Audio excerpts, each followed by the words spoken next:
Estamos con Álvaro Germán Soldano y Diego Abeleira para conversar sobre el webinar de desafíos AskTech, una mirada al futuro. Álvaro, Diego, gracias por conversar con nosotros. ¿Qué reflexiones podemos sacar después de este webinar? Me parece que fue muy interesante enfocar este tema, que era el tema del estado del arte, de los mapas de cultivos y diferentes aplicaciones y desafíos, ¿no?, para el futuro. Y me pareció muy interesante enfocarlo desde diferentes ámbitos, ¿no?, desde el ámbito privado de las bolsas de cereales, el ámbito público INTA y CONAE, y también de diferentes actividades, ¿no?, diferentes disciplinas, ingenieros agrónomos, especialistas en teledetección, especialistas en economía, ¿no? Me pareció muy interesante por ese lado. Sí, por mi parte te puedo comentar que me pareció muy complementaria las visiones que había del tema de por ejemplo, de la importancia del uso de información satelital para la clasificación y cómo se puede utilizar esos datos para mejorar, digamos, los análisis en cuanto a la disponibilidad de recursos que tiene Argentina agrícolas, ¿no? Bueno, justamente sobre qué temáticas trabajaron ustedes en el webinar y profundizaron su punto de vista. Nosotros mostramos el estado del arte de un mapa nacional de cultivos que estamos desarrollando desde hace 2 años, donde ya llevamos 2 campañas de mapas de cultivos con alta resolución, ¿no? Y eso es un avance que permite ver mucho más al detalle lo que hay a nivel de departamentos, ¿no? Que quizás lo que está disponible hasta hace 2 o 3 años, información a nivel de departamento, de producción, de superficie. Hoy en día, con estos mapas, podemos ver al detalle que hay dentro del departamento, cómo se distribuyen los cultivos dentro de un departamento, y llevarlo a escala nacional. Entonces, de la principal agrícola argentina, tenemos un mapa de alta resolución donde uno puede ver información a nivel de lote, y eso tiene un montón de aplicaciones adicionales, ¿no? Por ejemplo, ver secuencias de cultivos en cada lote, qué cultivos se plantan cada año, ver también cómo se distribuyen los cultivos en el espacio, entonces dónde se concentran ciertos cultivos, y eso puede ser útil también para la planificación económica del territorio, ¿no? La optimización de la ubicación de rutas, caminos, vías férreas y puertos, por ejemplo, plantas de acopio. Eso sí, principalmente. Bueno, y por mi parte lo que mostré fue una herramienta nueva que tiene Argentina, que es una nueva constelación de satélites que operan con radar de apertura sintética en la región de las microondas, de la que se denomina banda L. Y estos radares son, te digo que en este momento nos hemos puesto, digamos, en punta en cuanto a tecnología de observación satelital, porque las características de este radar lo hacen ideal para aplicaciones agrícolas, siendo que tienen penetración en el suelo y es muy sensible a la sensibilidad de la presencia de agua en los suelos. Entonces, y además por las características de las antenas de radar, pueden generar adquisiciones multipolarimétricas con distintas polarizaciones, que es muy útil para la clasificación de cultivos, y con esto podés no solo clasificar los cultivos, sino además hacer un seguimiento del estado de humedad de los suelos por debajo de los cultivos. Entonces, esto es una información que está disponible para todo el agro argentino y que esperemos que de a poco, digamos, la intención es hacer una difusión y que realmente cada vez más gente esté enterada y empiece a tratar de acercarse a esta tecnología que está disponible. ¿Por qué? Porque va a ser un impacto para el agro. ¿Y por qué digo un impacto? Porque es, o una bisagra, te diría.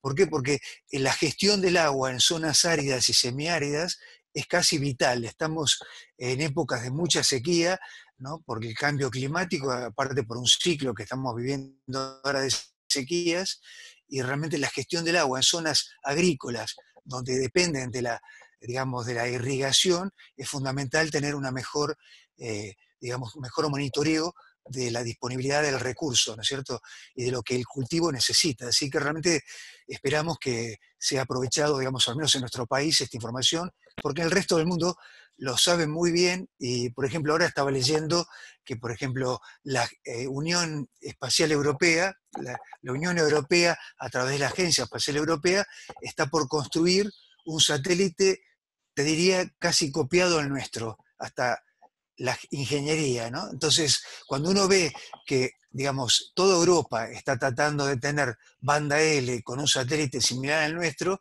quiere decir que hicimos algo bien, digamos, ¿no? Como argentinos. Dos temas muy interesantes que invitamos a quienes no hayan podido verlo en vivo a aprovechar la grabación que está disponible en el sitio web. Por último, me gustaría entender, bueno, ¿qué importancia tiene el hecho para ustedes de que se hayan unido tanto el INTA como el CONAE como partners científicos de este proyecto?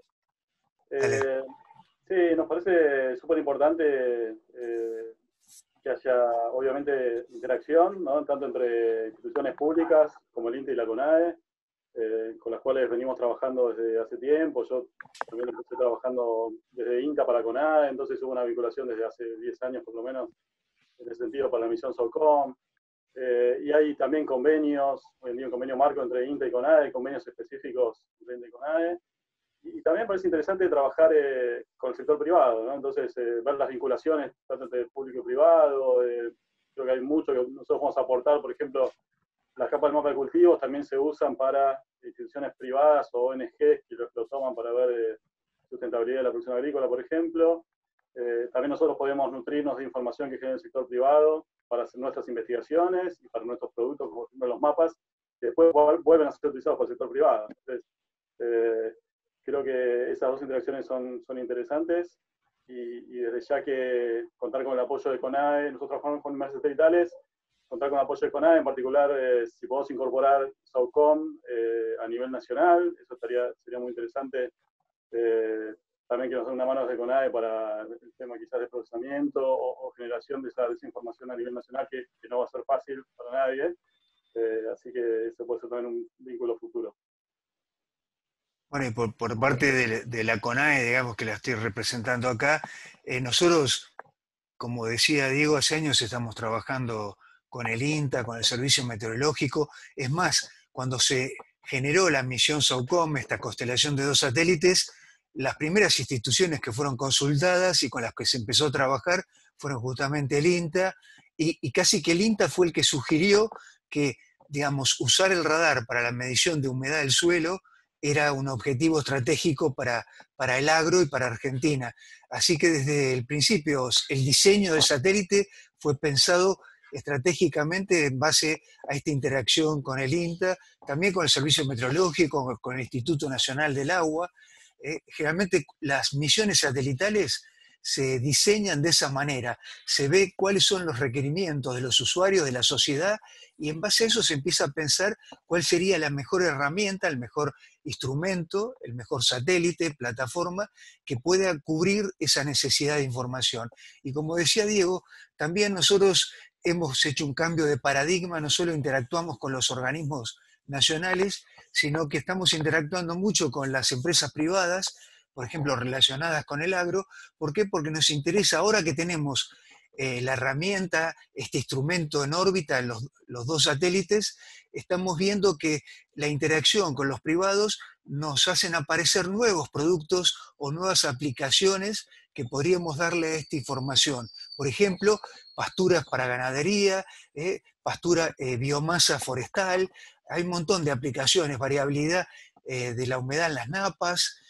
Tenemos un montón de aplicaciones que han ido surgiendo por esa interacción con los privados. Y la verdad que se enriquece, ¿por qué? Porque es complementario el conocimiento, ¿no? Digamos, la CONAE, como Agencia Espacial de Argentina, tiene un conocimiento muy específico en temáticas de desarrollo satelital, pero en las aplicaciones satelitales necesitamos el conocimiento del INTA específico para el agro, o del servicio meteorológico en el tema meteorológico, y de los privados también, porque muchos privados están muy cerca de conocimientos y operativos, de productivos, que nosotros desconocemos totalmente, pero que al sumarlos al análisis resultan en mejores aplicaciones. Por último, me interesa un breve apunte sobre los desafíos pensando en este 2021 que ya está a la vuelta de la esquina. Yo lo que digo, si bien estamos generando mapas desde hace 2 años, comentamos también en el webinar, que no es un tema resuelto, ¿no? Entonces hay muchos temas aún por resolver en cuanto a la generación de mapas de cultivos a nivel nacional, ¿no? Argentina tiene una gran heterogeneidad de sistemas agropecuarios, entonces un mapa siempre es una simplificación, ¿no?, de la realidad, y hay muchos desafíos en cuanto a separación de algunos cultivos que son más difíciles, que crecen en el mismo momento, que son muy parecidos entre sí. Entonces ahí hay un gran desafío. También en cuanto a la generación de muestras para generar los mapas, los mapas requieren muestras de un momento determinado, que es acotado, ¿no?, de campañas de invierno y de verano, según la región del país también esto cambia. Esto es un desafío, obtener muestras en el momento adecuado y en el lugar adecuado. Entonces, que no se nos pase el momento para tener las muestras para después hacer el mapa cada año. Y lo último, darle continuidad a estos mapas. Si tenemos secuencias de mapas a lo largo del tiempo, a partir de ahora, va a ser súper importante como información estratégica para el país. Oye, por nuestra parte, contarte que el SAOCOM 1B, este satélite que vieron el 30 de agosto, que se puso en órbita, va a estar operativo a partir del año que viene, seguramente en marzo o abril. ¿Qué quiere decir operativo? Que va a poder ya adquirir imágenes sobre Argentina y las imágenes en horas van a estar disponibles para el público. Entonces, eso lleva una etapa de, digamos, de prueba que se dura unos meses. En el primer satélite nos llevó un año esa etapa de pruebas y ahora con la experiencia que ya tenemos nos va a llevar menos de 6 meses.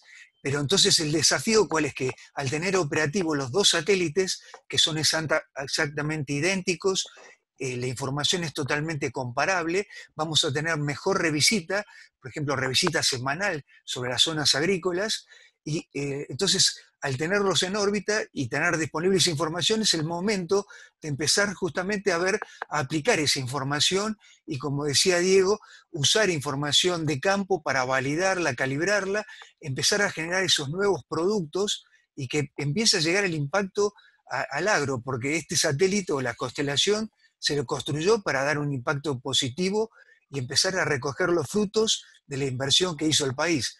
Así que realmente creemos que el año que viene para nosotros es muy importante desde el punto de vista de poder poner en práctica o brindarle a la sociedad la información que disponemos, ¿no es cierto?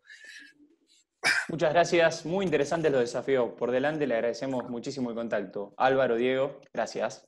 Bueno, muchas gracias, Adriano. Gracias por la oportunidad.